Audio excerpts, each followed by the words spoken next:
I was just amazed by the guy because of his unbelievable need to exert power and his, lack of any real motive to a lot of his kids, a lot of the murders that he did.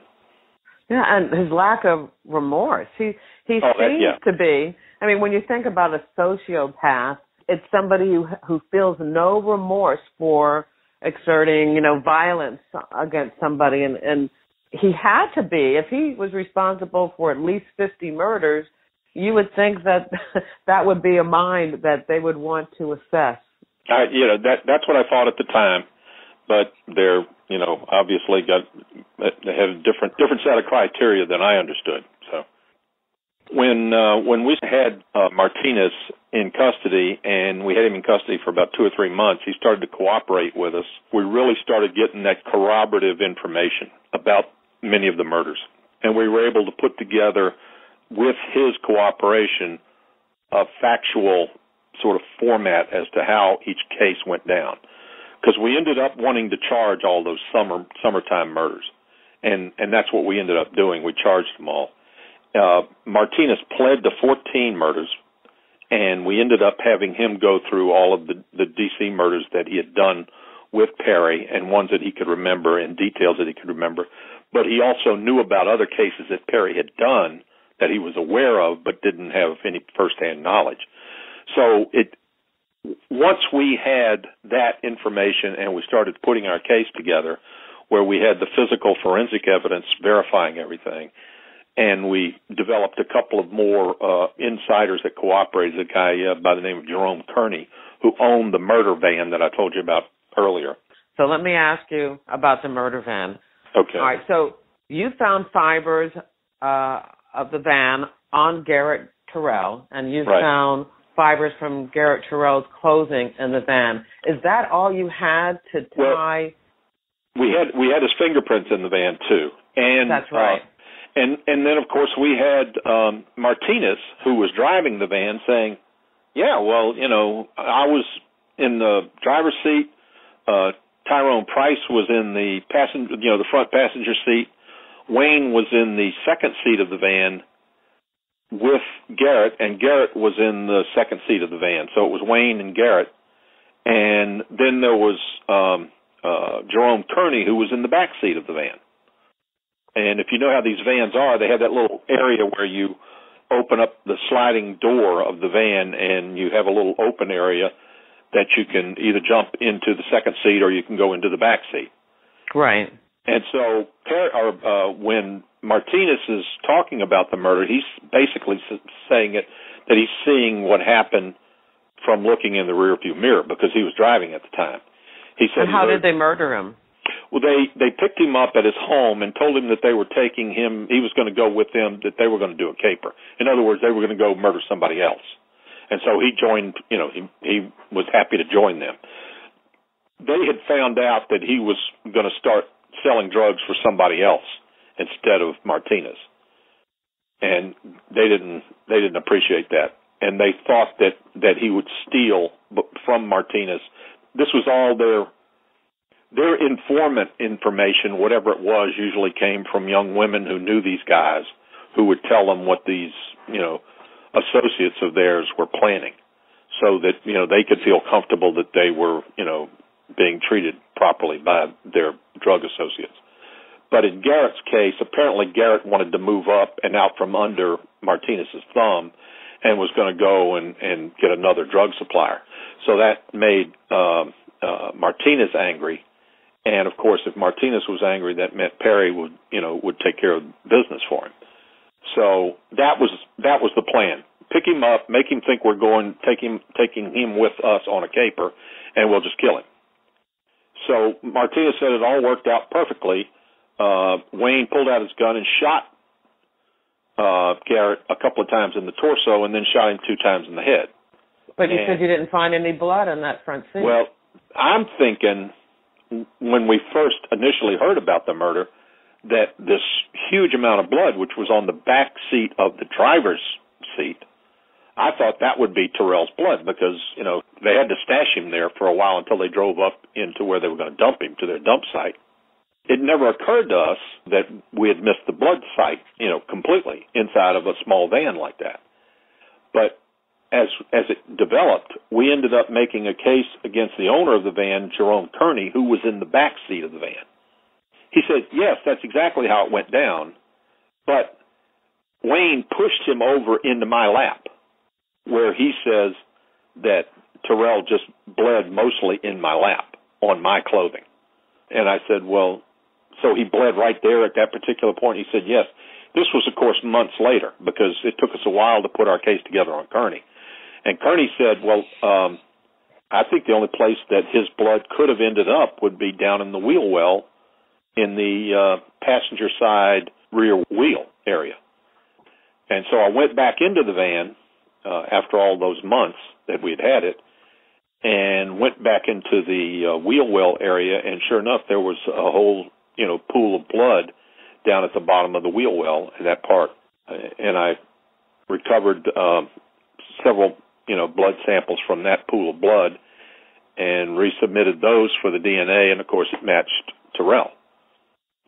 And that's really kind of what really closed the gap on the forensics that we had, because by this point we had recovered, I want to say 2 and possibly 3 other vehicles.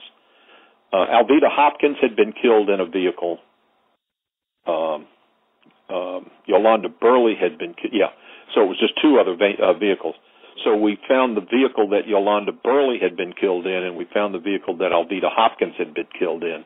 And they had both been shot in the van, or in the front seat of a regular sedan, and both had bled down into the back of the front seat.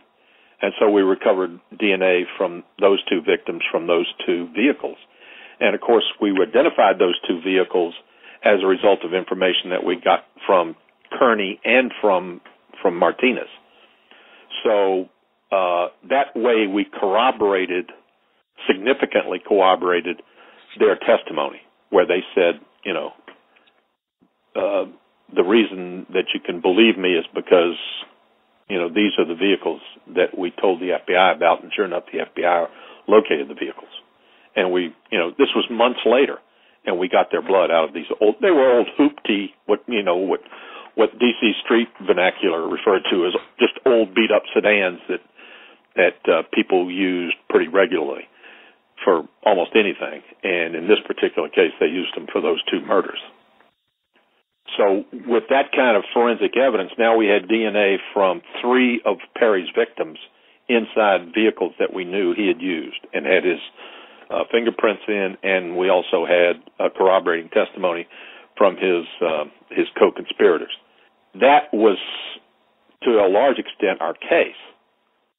I mean, we were developing these cases using the forensics, using the information that we were getting from these, incredibly courageous informants that we had. And all of that was coming together for us, but I don't know what you'd call it, the street smarts, but it was, in some cases, brilliance of some of the strategy that was going on between the drug dealers was kind of amazing when you think about it. In Perry's case, for example, he didn't trust Dozier, okay? And he was put in jail for a short time in Prince George's County. We held him on a really sort of a low-level drug charge in Prince George's County, just while we were getting our ducks in a row to charge him with the big indictment later. Right. And while he's being held in custody in Prince George's County, he has a young man named Sean Branch that comes and visits him in jail. Well, when I saw Sean Branch's name on the visitor's log, because I was, constantly monitoring Perry's activities in prison or jail or wherever he was, I just was like, what the hell is he talking to Sean Branch for? Sean Branch was another one of these really sort of prolific killers in D.C. that we had, as a squad, had targeted. What I found out later was that Perry had told Sean Branch that Thomas Dozier needed to be killed, and they could probably get Michael Salter's nephew to do the murder just by telling him that Dozier was the one responsible for Salter's murder. Wow. And so that's the kind of intricate strategy, if you want to call it that was going on. And this actually did happen. It worked. Oh, yeah. Daryl Salters, who was Michael Salter's nephew, almost within days of that meeting between Sean Branch and Wayne Perry in jail, went to the Benning Road apartment complex that Tom Stozier was living in at the time, and just shot him about 50 times, with an assault rifle. And, again, out in front of God and everybody, but of course nobody ever cooperated on it. But that, of course, made us lose our opportunity to put pressure on Dozier, because we thought we'd be able to get Dozier to cooperate. But it didn't work out. I have to ask this question, and I think everyone listening is asking, wanting to ask the same thing, and that is, why did somebody just kill Perry? The people that would be willing to kill Perry would have had to have done almost as much work as I did locating him. He just wasn't that available. When he was out, hanging around with girls or going to nightclubs and all that kind of stuff, he had an entourage of guys around him who were ready to go to war if need be. And that was pretty much how he operated. So it wasn't like you could just walk up to him in a club and shoot him, which would have been your only chance to get him, because nobody knew where he lived. I mean, we didn't find out exactly where he was, in quotes, living until after we had him locked up for about 3 months. He had girlfriends, but they changed every night, and according to Martinez, they would spend a lot of times just going to hotels at night, staying in a hotel, frequently at night. So it wasn't like he was somebody you could, and the term that all of the thugs on the street were using wasn't like you could clock him. You could, see where he was so you could decide when to kill him. So for that reason and that reason alone, I think Perry, protected himself and was capable of doing it, because he knew what to avoid, because he knew how to clock people better than probably anybody in D.C. So that's what it came down to. I mean, there were a lot of old-timers who used to, old-time drug dealers and that sort of thing that I was talking to, who just said, he's just a punk. Well, okay. All right. If he's just a punk, then anybody can get him. But, he was a pretty violent punk. And, when it came right down to it, he wasn't that easy to get at. Once we had those guys all nailed down, then we were ready to go with our indictment. Perry pled guilty to 5 CCE homicides, which are murders in the furtherance of a continuing criminal enterprise. It's a sort of a drug homicide, for lack of anything else you'd call it. But once he pled to those, the plea agreement was that he would get life without parole and never have the possibility of parole 5 times, and that he would never be charged with anything in D.C. again. And so I began at that point to go and try to conduct interviews with him while he was in custody. In the first place that I talked to him was down in Petersburg, Virginia. And I used that sort of nice approach that he had said to me, saying that I'd love to talk to you about all this, but, I have to wait till all this court stuff goes. So I basically took him up on that. I said, Wayne, why don't you tell me about all the cases that you were responsible for, and that way nobody else will get charged with anything that you did. He said, oh, yeah, that's a good idea. He said, so we talked for the first time down in Petersburg, Virginia, and it was several-hour interview. And he told me at that point that he was responsible for at least 50 homicides, and that he would talk about cases that he personally had done, but he wouldn't go much further than that.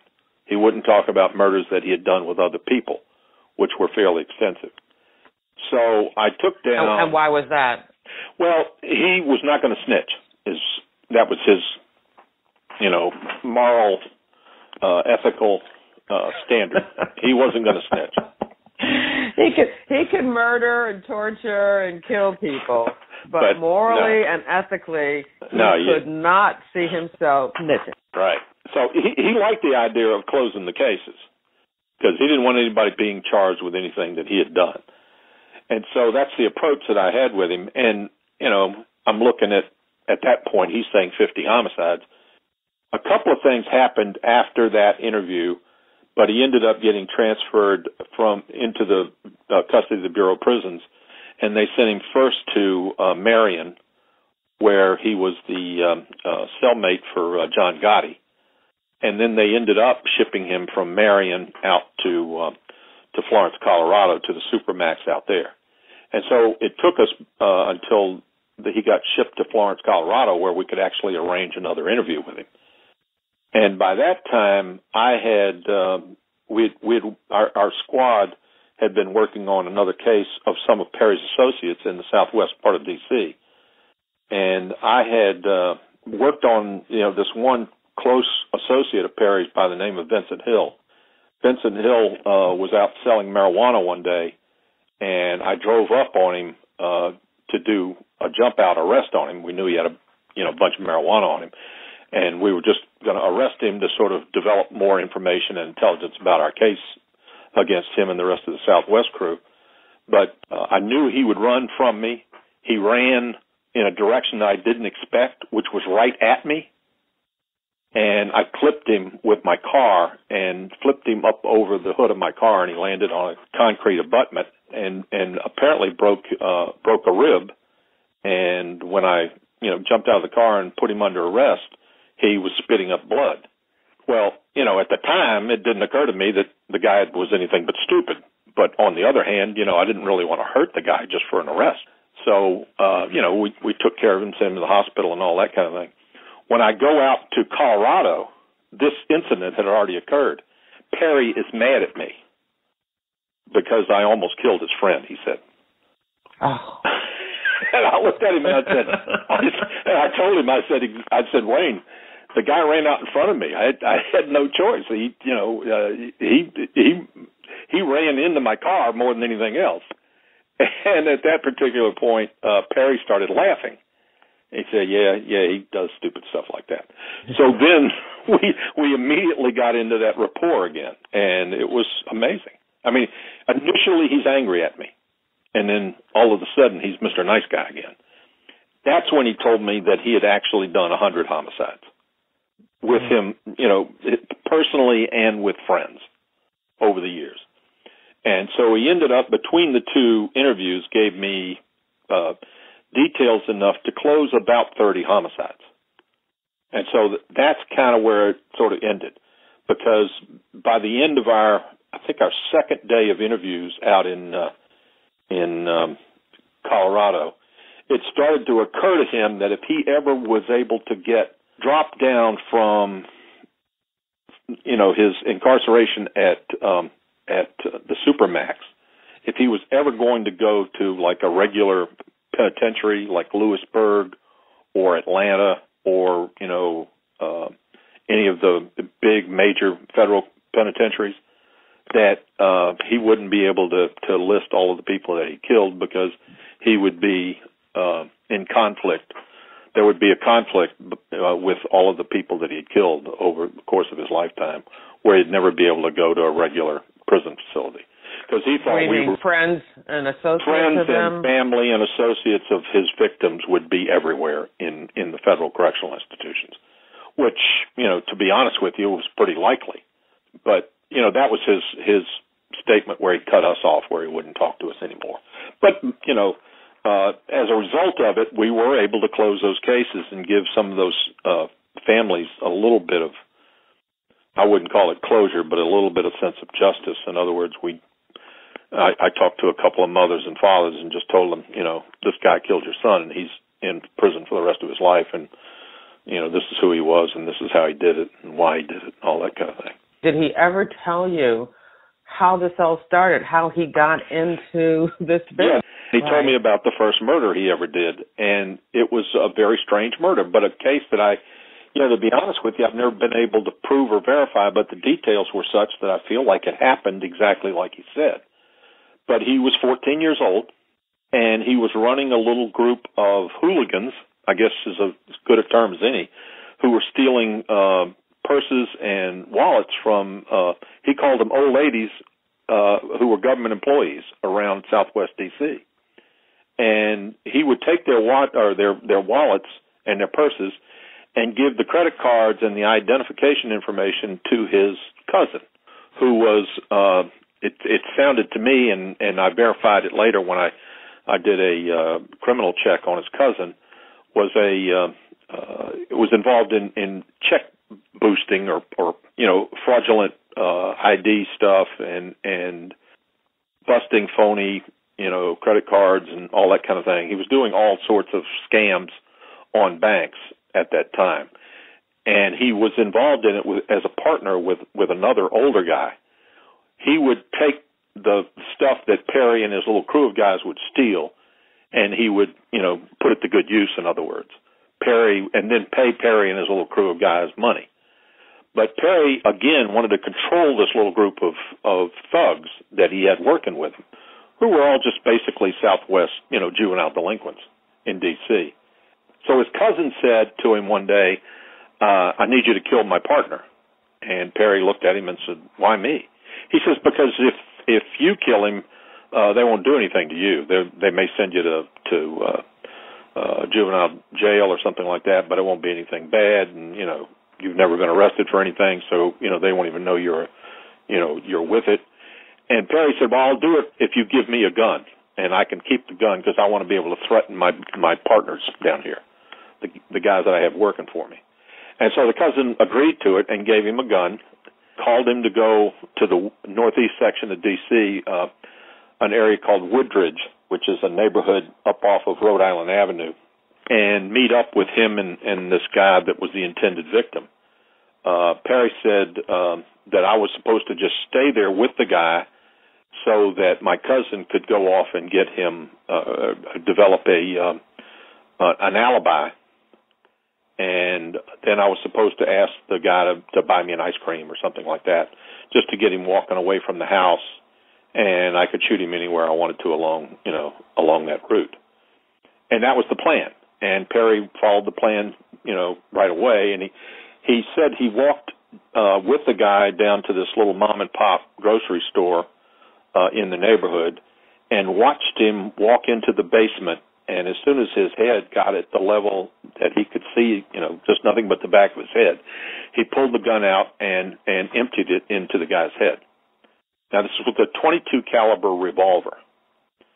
Perry, as soon as he shot the guy, just saw him drop and ran, and gets back to the place where he was supposed to meet his cousin, opens the gun up and realizes the shell casings are all still in the gun.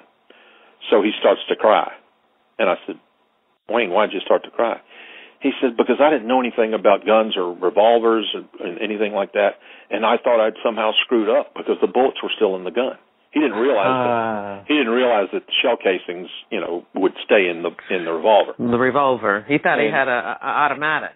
And that's why he cried, though. So you're asking about his sense of morality, if you will. His sense of morality had nothing to do with anything but what was important to him at the time. So he didn't cry because he had just killed somebody. He cried because he thought he had screwed up. And had not killed someone. Yeah. So where is he now? What's going on with him now? He's in Florence, Colorado, doing 23 and a half hours a day of solitary confinement, thank God. And he gets a half hour of outside rec. If you've ever been to Florence, it's an interesting prison. It's very modern, very very solid-looking place. Outside rec means that if you can imagine like a silo, maybe, a concrete silo where you look straight up for about 4 blocks of nothing but concrete, or 4 floors of nothing but concrete, and then you see the sky. That was what he got for outside rec. And it was about the size of a room. And the only people that he was allowed to do outside rec with would be somebody he wouldn't have any association with. So he's probably doing outside rec with somebody from the Mexican mafia or something like that. And that's how they have him incarcerated out there. Wow. I mean, he was the first person that was supposed to face the death penalty in D.C. Whether or not he would have gotten it really would have kind of depended on how good our case would have been, which I think would have been pretty good. But he pled instead of going to trial. He pled. And so what we do as a society now is we pay about $30,000 to $35,000 a year to incarcerate him. If he would have been found guilty of a capital offense and would have been put to death under the federal death penalty statutes, it would have probably cost us $20 million to put him to death. So, to be honest with you, where he's at is probably a bargain for the people of the United States. So I don't know a lot about D.C. and, what's going on there as far as violent crime, but is it cleaned up now? It's almost impossible to say it's cleaned up. However, when I was working during the time period that my squad was doing its thing, the homicide, numbers were in the 400 to 500 per year range. Right now, the D.C. homicide amount per year is about 150. So, to be honest with you, I think us targeting, and I have to mention all of my, all of the people on my squad because they really, were responsible for this. I mean, we worked case after case after case, going after really the most violent offenders in the city. And I'm talking about agents like John Kerr and John Osinski and Vince Lissy and Mark Giuliano, Donnie Ackerman, guys that, just worked their tails off to go after some of the worst people in the city. And as a result of that, our first SAC, who, sort of gave us our marching orders, told us he wanted a 20% drop in the homicide rate, and we did that in our second year of operation. And the way we did it was to go after these guys for federal violations of homicide, RICO homicides, and CCE homicides. In other words, homicides that were in the furtherance of either a racketeering or international or interstate drug conspiracy. Anything that we could do to really, take on the case of the baddest of the bad, and we did it. And our supervisor at the time, Phil Rendon, just set up a program that we all worked with administratively and really put together the right people working the right time. And we had this incredible group of cops that worked with us, D.C. police officers who were homicide detectives like McKinley Williams and Steve Mann, Pierre Mitchell, guys that had worked for years and years and years in D.C., who knew the city and knew the court system as well as anybody, but just went headlong into our task force operations and did incredible jobs on closing cases. I mean, we just had an incredibly effective task force of kind of a combination of senior agents like myself and a lot of just aggressive young agents who really cared about what we were doing. To be honest with you, I've never been on a squad like that. I've never been with a group of people like that. We would be working late hours sometimes. It was sort of part of the game. You had to come in at 8 or maybe at the latest 9 o'clock in the morning to go to court and do all the things that you had in court. But you ended up working until 8 to 10, 12 at night. And I just remember sitting around at 9 and 10 o'clock at night with this squad of people that just refused to go home.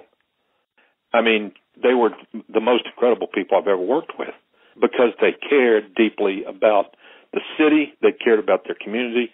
They cared about, protecting the informants that we had and the witnesses that we had. We couldn't always rely on all of this, the sort of institutional stuff that you expect in federal investigations. Like, for example, in the R Street crew case, one of our, or 5 of our targets were the sons of a woman who worked at the U.S. Marshal Service Witness Security Program. Whoa. Are you serious? Yes. So we were like, well, we certainly can't use the witness security program for the R Street crew case. It just wouldn't have worked. But we had, and all of us understood that we needed to protect our witnesses. They were, the source of evidence that we just had to absolutely rely on. And in some cases, these weren't choir boys or choir girls. They were, they had lived tough lives and they were under a lot of strain and that kind of thing. But they were courageous enough to say, okay, I'll do the right thing here. And so that's why our squad ended up being so successful, is because we were able to prove to them that we could protect them. In the R Street case, I hate to keep touting that case because it was also another big success of mine. But in that case, we had over 60 to 70 civilian witnesses, and we ended up having to protect them all. And we moved them, and we relocated them, and we set them in places where they knew they would be safe. And as of the time that I retired in 2002, only one of them, of those people that we had, relocated, had gotten involved in and gotten arrested again. Wow. That's so great. To me, that was unbelievable. That was the success story of our squad, and it was the reason why we could take on somebody like Perry and do it effectively. Because in spite of the fear that the people had, they knew ultimately when it came down to it that we were committed to our community, and we did, in my opinion, a great job.